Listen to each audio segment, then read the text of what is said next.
them all what I'm made up. Strut down the hall, won't stop till I get enough. Okay, so you might have seen this pretty attention-grabbing headline floating around online recently. Oh, yeah? Which one? The one claiming Namibia's president ordered like 500 Americans deported. Wow, seriously, 500. That sounds huge. Wild, right? It definitely made me stop and, take a look. So that's what we're diving into today. Absolutely.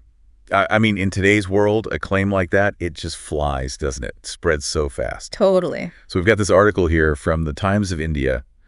It's dated April 20th, 2025. Right. And we're going to use that sort of as our guide, you know, to navigate through this story and figure out what's actually going on. Okay, so the mission for this deep dive is pretty straightforward then. What's the real story? Were hundreds of Americans actually told, pack your bags, you're leaving Namibia, we need to get to the bottom of it? Separate the facts from the fiction. Exactly, and see if there's any wider context, maybe diplomatic stuff involved. Well, what's fascinating right off the bat is just how a story like this even gets legs, you know. This Times of India article, it directly tackles these social media posts, the ones alleging this deportation order from President Netumbo Nandi-Ndaitwah. So it's coming from social media originally. Seems like it, and it makes you wonder what makes people actually believe and then share that kind of stuff. Good question. And it wasn't just like a vague rumor either.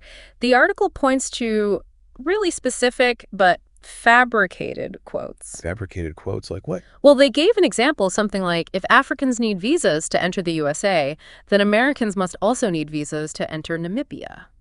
Ooh, okay. That sounds like something designed to provoke a reaction. Totally. If that were true, you can see why it would spark a lot of conversation. It definitely would. And the article does say these posts generated quite a bit of online chatter. I bet. Some people apparently supported it, maybe seeing it as a sort of pushback against U.S. immigration policies. Interesting angle. But of course, others were questioning the whole premise. Like, are there even that many Americans living in Namibia for 500 to be deported? It raises some immediate flags, doesn't it? It really does. It feels like one of those stories where you just pause and think, hang on, is that even plausible? So, all right, let's cut to the chase. Did it happen? Was there a mass deportation?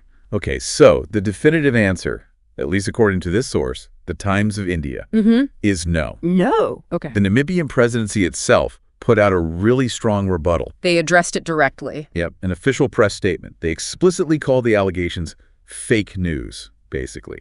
And they urged the public to be careful about, unverified info swirling around on social media. Okay, so this isn't just some unofficial denial then. This is the government itself stepping in. Exactly, setting the record straight. So what did their press release actually say? What was the message? Well, the article explains that the presidency was seriously concerned about these posts claiming deportation based on visa reciprocity. Right, that quote you mentioned earlier. Precisely. They stated very clearly that the posts had fabricated quotes, fabricated images. They called it both misinformation and disinformation. Misinformation and disinformation. That's an important distinction, isn't it? It is. It kind of suggests they see it less as an honest mistake and more like, potentially a deliberate attempt to mislead people. That seems to be the implication. The press release went on to clarify. No such deportation order was ever issued. There is no mass deportation happening. Full stop. Okay, unequivocal. And they emphasize Namibia's unwavering commitment to keeping up strong diplomatic and bilateral relations with the United States. Which, a mass deportation would obviously threaten. Completely. Yeah. It would be a massive diplomatic incident, something they clearly want to avoid. Makes sense. The Namibian government also stressed that, all immigration matters. They're handled through the proper legal and diplomatic channels. Standard procedure. Right. Sticking strictly to international norms. This includes visa policies based on mutual respect, reciprocity. Basically, they're saying they operate within the normal international rules. So really, the whole thing seems to boil down to just fake stuff on social media. Pretty much. Fabricated content. It's actually a stark reminder, isn't it? How easily bad information can spread, whether it's accurate or not. It really is. And the Namibian government specifically called out, the public, media groups, digital creators, asking them to verify information first. Check with official government channels. Exactly. Before you report it or share it. It's a call for, responsible information sharing, really, especially now. Yeah, absolutely critical. Now, the article also touches a bit on the trade situation between Namibia and the U.S. Can you give us some context there? Sure. It does provide some interesting background, though it's really important to stress again. That the Namibian government says this has nothing to do with deportations. Exactly. No connection. But the article mentions Namibia has faced U.S. tariffs, around 21%, on its goods coming into the States. This was from previous U.S. trade policies. Okay. And what about the other way? Well, Namibia apparently levies tariffs of about 42% on imports coming from the United States. Huh. That's quite a difference in the rates, 21% versus 42%. It is noticeable. And the article does point out that, in the past, Namibia has called for the U.S. to stick to international trade rules, especially concerning these tariffs. Right.